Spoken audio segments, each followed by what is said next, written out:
লাশ ফেলে ক্ষমতায় থাকতে চাই না, এক মাঘেও শীত যায় না, এবার কড়া হুঁশিয়ারি দিল শেখ হাসিনা। এদিকে ভারতের ফাঁদে নাকানি চোবানি খাচ্ছে বিএনপি সরকার। লাশ ফেলে তো আমি ক্ষমতা থাকতে চাই না, যাদের জন্য আমি দিন রাত অক্লান্ত পরিশ্রম করেছি, বাবা মা ভাই সব হারিয়েছি, নিজের ছোট ছোট বাচ্চা তাদেরকে পর্যন্ত আমার বোনের কাছে দিয়ে আমি বাংলাদেশের জনগণের কাছে ছুটে এসেছি, সমগ্র বাংলাদেশ ঘুরেছি, সারা বাংলাদেশের মানুষের উন্নয়নের কাজ করেছি। যখনই ক্ষমতা এসেছি এক মাঘে শীত যায় না, আর এত অত্যাচার নির্যাতন যখন করে তখন এর ফল ওদের ভোগ করতেই হবে। একে তো দেশে জ্বালানি নেই, আর তার উপর নেই পর্যাপ্ত বিদ্যুৎ, অর্থনীতির অবস্থাও অথৈবচ। আর এইসব নিয়ে যখন তারেক সরকার দিশেহারা, তখন কি ক্রমশ উজ্জ্বল হচ্ছে হাসিনার দেশে ফেরার সম্ভাবনা? দেশে জঙ্গি বারবারন্ত ঠেকাতে পারছে না বাংলাদেশ, বাধ্য হয়ে দেশের সব বিমানবন্দরগুলিতে জারি করা হয়েছে রেড সতর্কতা। বায়ুসেনার সঙ্গে টিটিপি বা তেহরিকে তালিবানি যোগাযোগের খবরও মিলেছে। তার মানে দেশের তলে তলে ফাঁদ পাচ্ছে জঙ্গিরা।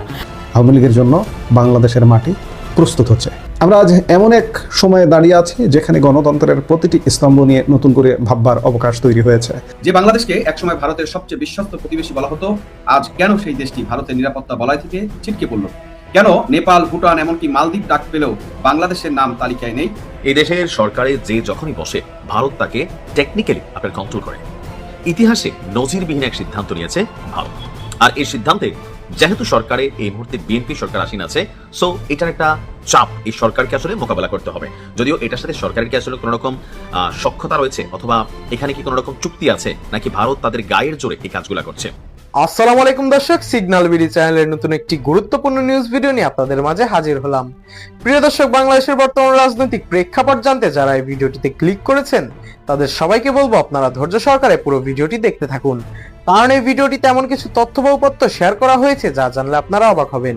প্রিয় দর্শক, ইতিমধ্যে আপনারা অনেকগুলো ভিডিওর অংশবিশেষ দেখে নিয়েছেন এবং আশা করি দেখেই বুঝতে পেরেছেন আজকের ভিডিওটি কতটি গুরুত্বপূর্ণ এবং আকর্ষণীয় হতে চলেছে। এখনো যারা আমাদের চ্যানেলটি সাবস্ক্রাইব করেননি তাদের সবাইকে বলবো আমাদের চ্যানেলটি সাবস্ক্রাইব করে পাশে থাকা বেল আইকনটি অন করে দিবেন, আর যারা ইতিমধ্যে সাবস্ক্রাইব করেছেন তাদেরকে অসংখ্য ধন্যবাদ। তো প্রিয় দর্শক, চলুন আর কথা বলবো না, একটি লাইক দিয়ে মূল ভিডিওতে যাওয়া যাক। তবে কি মে মাসেই দেশে ফিরতে চলেছেন হাসিনা? জল্পনা তো সেরকমই বলছে। সেদেশের বিখ্যাত বিশিষ্ট ব্যক্তি আখতারুজ্জামান তেমনটাই দাবি করেছিলেন। তিনি আরো জানিয়েছেন যে মে মাসে যদি হাসিনা দেশে ফেরেন তাহলে আইনি সহযোগিতা পেতে পারেন তিনি, যা তার পক্ষে সুবিধাজনকই হবে। এর আগে তাকে নিয়ে ভবিষ্যৎবাণী করেছিলেন এক ভারতীয় জ্যোতিষী। 2023 সালের ডিসেম্বরে এক্স পোস্টে প্রশান্ত নামে ওই জ্যোতিষী লিখেছিলেন, শেখ হাসিনাকে নিয়ে আমার ভবিষ্যৎবাণী হলো 2024 সালের মে থেকে আগস্ট মাস পর্যন্ত তাকে অত্যন্ত সতর্ক থাকতে হবে, তাকে হত্যার চেষ্টা চালানো হতে পারে। আর এই পুরনো পোস্টেই নতুন করে শেয়ার দিয়ে প্রশান্ত লিখেছেন, এই মুহূর্তে বাংলাদেশের সরকারের অস্থিরতায় সে কথা বলে দিচ্ছে। বর্তমান সময়ে বেশ কিছু ইস্যুতে ঝালাপালা বাংলাদেশ। একে তো দেশে জ্বালানি নেই, আর তার উপর নেই পর্যাপ্ত বিদ্যুৎ, অর্থনীতির অবস্থাও অথৈবচ। আর এইসব নিয়ে যখন তারেক সরকার দিশেহারা, তখন কি ক্রমশ উজ্জ্বল হচ্ছে হাসিনার দেশে ফেরার সম্ভাবনা?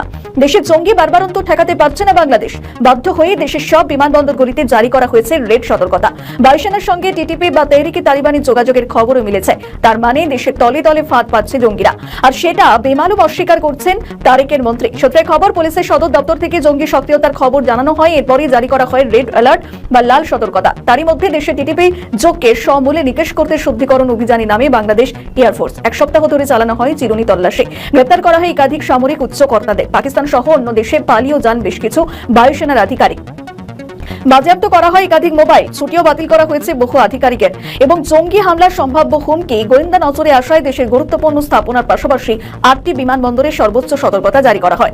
বিশেষ করে হযরত শাহজালাল আন্তর্জাতিক বিমানবন্দরে নজরদারি এবং নিরাপত্তা আরো জোরদার করা হয়। পুলিশ সদর দপ্তরের নির্দেশের পর অসামরিক বিমান চলাচল কর্তৃপক্ষ অতিরিক্ত ব্যবস্থা নেওয়া হয়েছে। 8টি বিমানবন্দরগুলিতে পোশাকে এবং সাদা পোশাকে আইন শৃঙ্খলা বাহিনীর সদস্য মোতায়েন করা হয়েছে। যাত্রী যানবাহন এবং আগতদের তল্লাশি বাড়ানো হয়েছে এবং সন্দেহভাজন কিছু দেখলেই দ্রুত জানাতে বলা হয়েছে।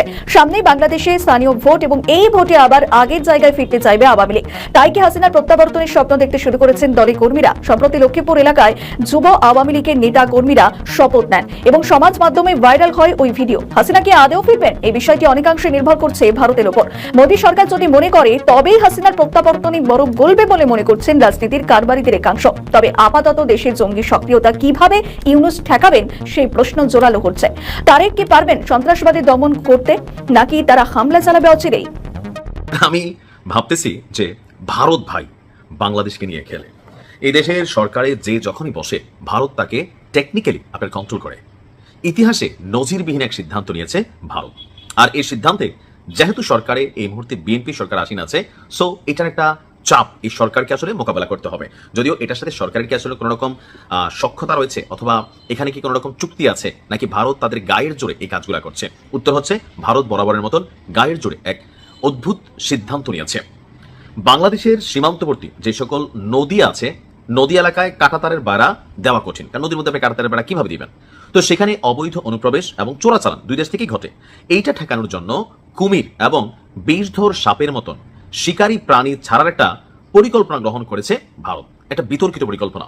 মূলত এসব দুর্গম এলাকায় অনুপ্রবেশকারীদের জন্য প্রাকৃতিকভাবে বাধা তৈরি করতে এমন প্রস্তাব করা হয়েছে। আসলে কি এটা কোন একটা দেশের সীমান্তের সাথে এটা চলে?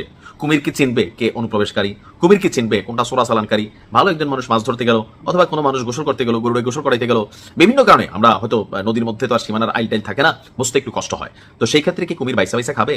আপনি দেখেন এই যে এই সিদ্ধান্তগুলা, এটা যদি আওয়ামী লীগ সরকারের সময় হইতো আমরা প্রচুর গালাগালি করতাম, যে দেখো আওয়ামী লীগ তোমরা ভারতের সব দিছো, বউ জামাই সম্পর্ক, এখন কি দিল আসলে। তো বর্তমানে বিএনপির সাথে ভারতের একটা ভালো সম্পর্ক আছে, কিন্তু এই যে ভালো সম্পর্কটার মধ্যে হুট করে আপনার এমন একটা সিদ্ধান্ত তারা বাস্তবায়ন করার চেষ্টা করছে, এটা আসলে কতটুকু যৌক্তিক? কোনোভাবেই এটা গ্রহণযোগ্য না। বাংলাদেশ সরকারের উচিত যে এটা নিয়ে খুব শক্তভাবে প্রতিবাদ করা। আওয়ামী লীগ সরকারের সময়ও এমন অনেক ঘটনা ঘটেছে, তখন আমরা শুনতাম যে আমাদের তারা চোর ডাকায়। তো আমরা আশা করি নিশ্চয়ই বিএনপি এমন ধরনের বক্তব্য দিবে না। বাংলাদেশের সাথে ভারতের প্রায় 4096 কিলোমিটার দীর্ঘ আপনার সীমান্ত অত্যন্ত দুর্গম ভূখণ্ডের মধ্য দিয়ে গেছে। ভারতের কেন্দ্রীয় সরকার দেখছে যে এই সীমান্তের কিছু অংশে কোনোভাবেই কাঁটাতারের বেড়া দেওয়া সম্ভব নয়। গত 26শে মার্চ এক আভ্যন্তরীণ চিঠিতে ভারতের বর্ডার সিকিউরিটি ফোর্স বিএসএফ এবং পূর্ব ও উত্তর পূর্ব ফ্রন্টের সদর দপ্তরগুলোকে একটি নির্দেশ দিয়েছে। এতে সীমান্তের ঝুঁকিপূর্ণ নদীপথগুলোতে সরীসৃপ অর্থাৎ সাপ, ব্যাঙ, কুমির এগুলো ছেড়ে দেওয়ার সম্ভাব্যতা যাচাই করে দেখতে বলা হয়েছে।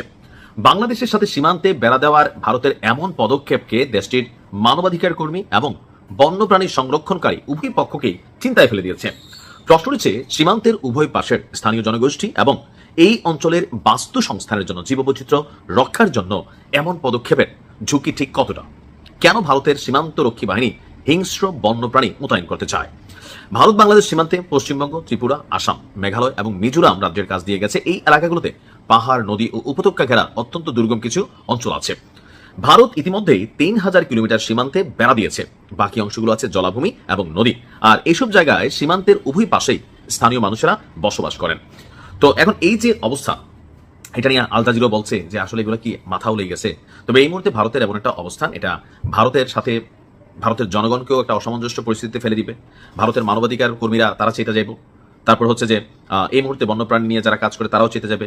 আর সরকার, যেহেতু বাংলাদেশ সরকার এই মুহূর্তে বিএনপি সরকার আছে, আমি মনে করি সরকারের পক্ষ থেকে খুবই কড়াভাবে একটা রিয়াকশন দেওয়া উচিত, যে বাসর ঘরে বিলে মেরে ফেলতে হবে, নয়তো বিড়াল কিন্তু আঁচড় দিবে। আশা করি ভারতকে আল্লাহ কিছুটা বুঝ জ্ঞান দিবে। ভালো থাকুন। প্রতিবারই এরকম নির্যাতিত, অত্যাচারিত আমাদের অগণিত নেতা কর্মীদের কাহিনী শুনতে হয়। 15টা বছর তো আমরা একটানা ক্ষমতায় ছিলাম, তার আগেও ছিলাম, কিন্তু এইভাবে প্রতিপক্ষের উপরে অত্যাচার বা সেই ছোট শিশু থেকে শুরু করে বয়োবৃদ্ধ কেউ এই অত্যাচার থেকে রেহাই পাচ্ছে না। এইরকম জঘন্য ঘটনা কিন্তু আমরা কখনো দেখিওনি, করিও নি। কিন্তু বিএনপি যখনই ক্ষমতা এসেছে এইভাবে মানুষের উপর অত্যাচার করেছে। আজকে যারা এখানে যুক্ত হয়েছেন শুনছে, তারা দেখলেন যে কিভাবে এই শহীদ আক্তার হোসেন বা আরবি রহমান, শিল্পী বেগম, হজরত আলী, জাফর, এদের উপর কি অত্যাচার নির্যাতন। তার পরিবার, একটা পরিবারের 10 জনকে নির্মমভাবে পিটিয়ে আহত করে বেহুশ করে ফেলে দেয়। মা বুকে দুধ খাওয়া ছোট্ট শিশু, সেই অবস্থা মাকে গ্রেপ্তার করে নিয়ে যায়। এখানে তো 2 মাস, 2.5 মাস, 1.5 মাসের শিশু, সেও কিন্তু তাকে সহ, অর্থাৎ 1.5 মাসের শিশু থেকে শুরু করে 3 বছর, 7 বছর, 13 বছর, অগণিত এরকম শিশুরা নির্যাতিত। এক কিডনি রোগী, সে চিকিৎসা নিচ্ছে জাফর, তাকে ধরে যেভাবে অত্যাচার নির্যাতন করেছে, হাতের ভিতরে সেই লোহার পেরেক ঢুকিয়ে হাতুড়ি দিয়ে পিঠে পিঠে পেরেক ঢুকায়। এই বর্বরতা আজকে বিএনপি, আওয়ামী লীগের নেতাকর্মী, ছাত্রলীগের নেতাকর্মী বা আমাদের সহযোগী সংগঠন তাদের উপর করে যাচ্ছে। আমার এখানে একটা প্রশ্ন, এই ঘটনাগুলি যদি আওয়ামী লীগ আমলে ঘটতো, তাহলে আমাদের এই যে সেই তথাকথিত সুশীল সমাজ আর ওই পত্র পত্রিকার যারা নীতিবানের কথা লিখে বেড়াতো আমাদের সময়, তারা কি লিখতো? আর এখন তাদের অবস্থাটা কি? সব চুপ। তাদের কাছে আর কোনো কথাও নেই, আর কোনো প্রতিবাদও নেই, কোনো চিৎকার নেই, হইল নেই, কিচ্ছু নাই। 1.5 লক্ষের উপর আমাদের নেতা কর্মীদের গ্রেপ্তার করেছে কারাগারের ভিতরে বিনা কারণে কোনো মামলাও এখন শুরু করে নাই, কিন্তু তাদেরকে কিভাবে সেই সেলের মধ্যে ডান্ডা বেরি পড়ায় সেলের মধ্যে রেখে দেয়। কি অপরটা করেছে তারা যে তাদের উপর ডান্ডা বেরি পড়াবে? ওরা কি ভাবেটা কি? এক মাঘে শীত যায় না। আর এত অত্যাচার নির্যাতন যখন করে তখন এর ফল ওদের ভোগ করতেই হবে। আজকে শত শত শিশু মারা গেল। আমি বাজেট দিয়ে এসেছি 2024-25 অর্থ বছরের 7,97,000 কোটি টাকার বাজেট। 41,000 কোটি টাকার উপরে তো ছিল শুধু স্বাস্থ্য খাতে টিকা দেওয়া, জনসংখ্যা নিয়ন্ত্রণ থেকে শুরু করে স্বাস্থ্যসেবা দেওয়ার জন্য। কোথায় গেছে টাকা? কেন টিকা কেনা হয়নি? আর সেই টিকা দেওয়া হলো না কেন? এটা সেই বাটপার খুনি ইউনূস এবং এই ডাকাত খুনি তারেক, দুজনকেই জবাবদিহি করতে হবে। আজকে যে শত শত শিশু যে মারা গেল, মায়ের কোল খালি হলো, এর জন্য দায়ী তো ওই ইউনূস, তার ওই উপদেষ্টা পরিষদ এবং তারেকও তো ক্ষমতা আসলো। আসার সাথে সাথে সে দেখবে না যে টিকা আছে কিনা? কই আওয়ামী লীগের সময় তো এরকম হয়নি। আমি যখন ক্ষমতায় ছিলাম কোভিডের সময়, যেখানে একদিকে আমি বিনামূল্যে কোভিডের টিকা সবাইকে দিয়েছি, টেস্টিংটা পর্যন্ত যেখানে একটা টেস্ট করাতে গেলে 20,000 টাকা লাগতো, আমি বিনা পয়সায় করে দিয়েছি। সেই সাথে প্রত্যেকটা শিশুকে টিকাদান কর্মসূচি আমি বন্ধ করি নাই। যত টাকা লাগে আমরা তাদের জন্য খরচা করছি, এদেশের মানুষের জন্য। এরা এখন টিকা কেনার টাকাটা পর্যন্ত চুরি করে খায়। আজকে কৃষকের সার নাই, ঘরে ঘরে বিদ্যুৎ দিয়েছি। কেন বিদ্যুৎ পাবে না মানুষ? কেন লোডশেডিং হবে? আমি তো সমস্ত যতগুলি বিদ্যুৎ কেন্দ্র তৈরি করে বিদ্যুৎ উৎপাদন বাড়িয়ে, বিদ্যুৎ এমনকি কোনো একটা মেশিন যদি নষ্ট হয় তো অন্য জায়গা থেকে যাতে বিদ্যুৎ পায় সেই ব্যবস্থা আমি তো করে দিয়েছিলাম। আমি যখন সরকার গঠন করি মাত্র 3,800 মেগাওয়াট ছিল বিদ্যুৎ, আমি 28,000 মেগাওয়াটের উপর বিদ্যুৎ উৎপাদন করেছি।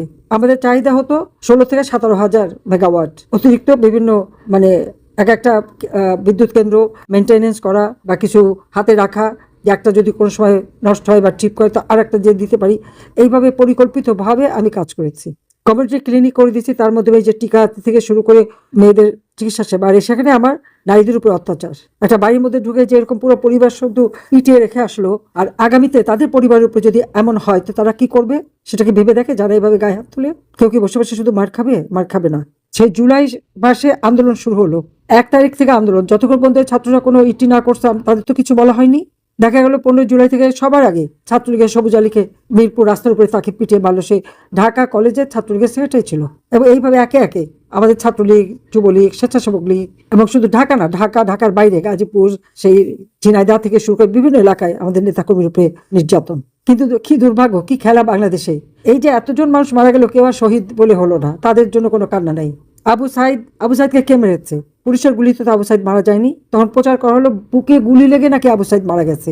পোস্টমর্টমে বুকে কোনো গুলি নাই। তার বাবা সাক্ষী দিল যে মাথার পিছনে তার আঘাত। তাহলে আবু সাইদকে মেরেছিল কে? ওরা নিজেরা, তারেক জিয়া লন্ডন থেকে বলছে লাশ ফেলো, সরকার পড়ে যাবে। তারা সেটাই করেছে, লাশ ফেলেছে যাতে সরকার পড়ে যায় সেটাই। আর লাশ ফেলে তো আমি ক্ষমতা থাকতে চাই না।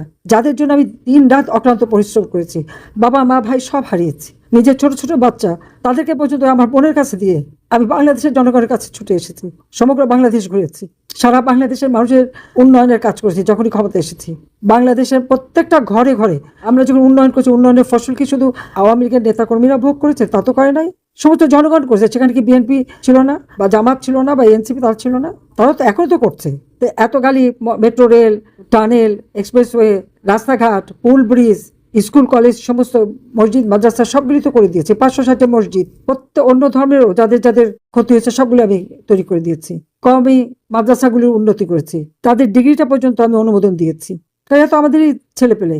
হ্যাঁ, আমি জঙ্গি দমন করেছি, সন্ত্রাস দমন করেছি, চাঁদাবাজি, মাস্তানি দমন করেছি, মানুষের জীবনে শান্তি, নিরাপত্তা দিয়েছি, খাদ্য উৎপাদন বাড়িয়েছে, সকলের পেটে খাবারের ব্যবস্থা করেছি, পুষ্টির ব্যবস্থা করেছি, রোগে ওষুধের ব্যবস্থা করেছি। কমিউনিটি ক্লিনিকের মাধ্যমে 30 প্রকার ওষুধ বিনামূল্যে আমি দিতাম।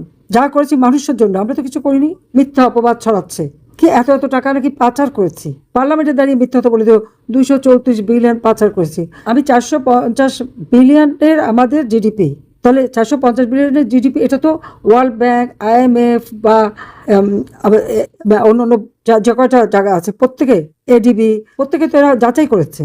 IMF বা ওয়ার্ল্ড ব্যাংক এরা লোন দিলে সেগুলো যাচাই করে দেখে। এখানে আমরা মুখের কথা তো না, তারাও তো যাচাই করে দেখেছে যে হ্যাঁ এটা ছিল। তাহলে 450, আর যদি আমি পাচার করে থাকি 234, তাতে হয়ে গেল 684 বা প্রায় 700 বিলিয়ন। আমি যখন সরকার গঠন করি 2006 সালে, আমাদের যেখানে বিএনপির আমলে ছিল মাত্র 70 বিলিয়ন, আর সেখানে আমি এই 2023-24 পর্যন্ত যদি এই তারেকের হিসাব ধরে আর ওই 450 মিলিয়ে তো 684 বিলিয়ন হয়, তো সেটা একটা সাধুবাদ জানাক যে 70 থেকে 684 বিলিয়ন আমি জিডিপি উঠাতে পেরেছি। তাহলে সেটাই তারা বলতে চায় যে বাংলাদেশের অর্থ এত শক্তিশালী, মজবুত আমি করে দিয়ে আসছিলাম। এটা বলবে আর কোথায় টাকা পাচার করলাম বের করুক, খুঁজে বের করে না কেন? নিজের ভাগ্য করতে আসেনি, নিজেদের ছেলে মেয়েও না, তারা পড়াশোনা করছে, চাকরি করছে, স্টুডেন্ট লোন শোধ করছে, আবার চাকরি করেছে, আবার পড়াশোনা, এইভাবে তারা পড়াশোনা করে নিজের পায়ে দাঁড়িয়েছে। খালি বলছে তোমাদের ওই শিক্ষাটাই আর, হ্যাঁ একটাই করেছিলাম, ওই শেষবেলা সবার জন্য 10 কাঠা করে জমি, সেটাও টাকা দিয়ে কিনেছি, বিনা পয়সা না। খালেদা যেহেতু বিনা পয়সায় বাড়ি নিয়েছে, যে বাড়িতে এখন তারিখ যে থাকে, কারণ আমাদের দেশের নিয়ম আছে, রাষ্ট্রপতির পরিবার তাদেরকে সুযোগ সুবিধা অনেক কিছু দেয়, আমরা তো তা নেইনি। আমরা তো দেশের রাষ্ট্রের ক্ষেত্রে কি নিয়েছি? অথচ আইন ছিল আমাদের পরিবারের সকল সদস্যের জন্য সব ব্যবস্থা করার। এমনকি আমি প্রধানমন্ত্রী হয়েছি, আমি তো কখনো নিজে কি আছে তা তো দেখিনি। প্রত্যেকটা ভূমিহীন গৃহহীন মানুষকে ঘর করে দিয়ে তাদের জীবনযাত্রা উন্নতি করে দিয়েছি। আর বাকি সামান্য 20,000 মতো ছিল ঘর তৈরি হচ্ছিল, সেটাও আমি যদি ক্ষমতায় থাকতে পারতাম করে ফেলতে পারতাম। তো এইভাবে মানুষের সেবা করে এসেছি। তো অপরাধটা কী করলাম? আওয়ামী লীগ অপরাধ কী করলো? আওয়ামী লীগ এদেশের স্বাধীনতা এনে দিয়েছে, আওয়ামী লীগ এদেশে মাতৃভাষায় কথা বলে অধিকার এনে দিয়েছে, আওয়ামী লীগ এদেশের মানুষকে দুই বেলা না 3 বেলা 4 বেলা খাবার খেতে পারে সেই ব্যবস্থা করে দিয়েছে। আওয়ামী লীগ প্রত্যেক ঘরে ঘরে মানুষের বিদ্যুৎ দিয়েছে, ডিজিটাল বাংলাদেশ করে দিয়েছে। আজকে অনলাইনে এত কথা বলতে পারে, সোশ্যাল মিডিয়া ব্যবহার করতে পারে, কে দিয়েছে? মোবাইল ফোন হাতে হাতে কে দিয়েছে? আওয়ামী লীগ সরকার দিয়েছে, আমার সরকার দিয়েছে, আমি দিয়েছি। ওই ইউনুসও যে ব্যবসা করে খায় গ্রামীণ ফোনের, ও ব্যবসা আমি তাকে দিয়েছি। গ্রামীণ ব্যাংকে 400 কোটি টাকা দিয়েছে, সেটাও মেরে খেয়েছে। একটা লোভী চোর বাটপান খেয়ে চলে গেছে, এখন আরেকটা আসছে। শিশু মরে যায়, উনি যান মেয়েকে আর বউকে নিয়ে থিয়েটার দেখতে, সিনেমা দেখতে, আর মা সন্তান হারা কোলে লাশ নিয়ে কাঁদে। এই হলো এদের চেহারা। তাহলে এই মানুষের উপরে এইরকম জুলুম অত্যাচার তারা করে যাচ্ছে, এর বিচার ইনশাল্লাহ হবে। আল্লাহ এমনি এমনি বাঁচিয়ে রাখেনি। আর আমি খুব তাড়াতাড়ি আসবো। তবে ওই আজকে যে অবস্থা করছে, দেশটার কোথায় নিয়ে গেছে, সারা বিশ্বের কাছে আমরা একটা সম্মান ছিল, সমস্ত নষ্ট করে দিয়েছে। উন্নয়নের রোল মডেল ছিলাম আমরা, উন্নয়নের বিস্ময় ছিলাম, আজকে সেখানে ভিক্ষা করে চলতে হচ্ছে। ধার করতে করতে সবার মাথায় ঋণের বোঝা, অর্থনীতি ধ্বংস, সামাজিক নিরাপত্তা নাই, মানুষের জীবনের নিরাপত্তা নাই, নারী শিশু প্রতিনিয়ত নির্যাতিত, বয়োবৃদ্ধ তারা নির্যাতিত। এই নির্যাতন আর কত? ইনশাল্লাহ সবাই ধৈর্য ধরেন, আমি আছি, জনগণের পাশেই আছি। কারণ আমার তো আর কিছু চাওয়া পাওয়া নেই, আর হারাবারও কিছু নেই। এই বাংলাদেশের জনগণের জন্য আমার বাবা জীবন দিয়ে গেছেন, আমার মা আমার ভাইয়েরা জীবন দিয়ে গেছে, আমিও আমার সব কিছু ত্যাগ করে এসেছি বাংলাদেশের মানুষের জন্যই কাজ করতে, এবং আমি করেছি, এটি দাবি করতে পারি। কিন্তু সেই ধ্বংস করলো এই তারেক, যুদ্ধ অপরাধী, জামাত, বিএনপি এরা মিলে। তবে সবাই চেহারাটা চিনে নিল যে কারা কি করতে পারে। আমি সবাইকে ধৈর্য ধরার জন্য আহ্বান জানাচ্ছি। ইনশাল্লাহ আবার দিন ফিরে আসবে, আর আমি আছি আপনাদের পাশে, যেখানেই থেকে যত দূরে থেকে আমি আছি। আবার দেখা হবে। সবাই ভালো থাকেন, সুস্থ থাকেন, আর যারা অসুস্থ অবশ্যই চিকিৎসার ব্যবস্থা করে দেবো, চিন্তা করেন না। জয় বাংলা, জয় বঙ্গবন্ধু, বাংলাদেশ চিরজীবী হোক। খোদা হাফেজ। প্রিয় দর্শক, ইতিমধ্যে আপনারা আমাদের পুরো ভিডিওটি দেখেছেন। ভিডিওটি দেখে কি জানলেন এবং বুঝলেন, অবশ্যই আপনাদের মূল্যবান মতামতটি আমাদের কমেন্ট বক্সে জানাতে ভুলবেন না। এখনো যারা আমাদের চ্যানেলটি সাবস্ক্রাইব করেননি, তাদের সবাইকে বলবো আমাদের চ্যানেলটি সাবস্ক্রাইব করে পাশে থাকা বেল আইকনটা অন করে দিবেন, এরকম নিত্য নতুন প্রতিদিন গরম গরম নিউজ আপডেট পেতে। ধন্যবাদ সবাইকে।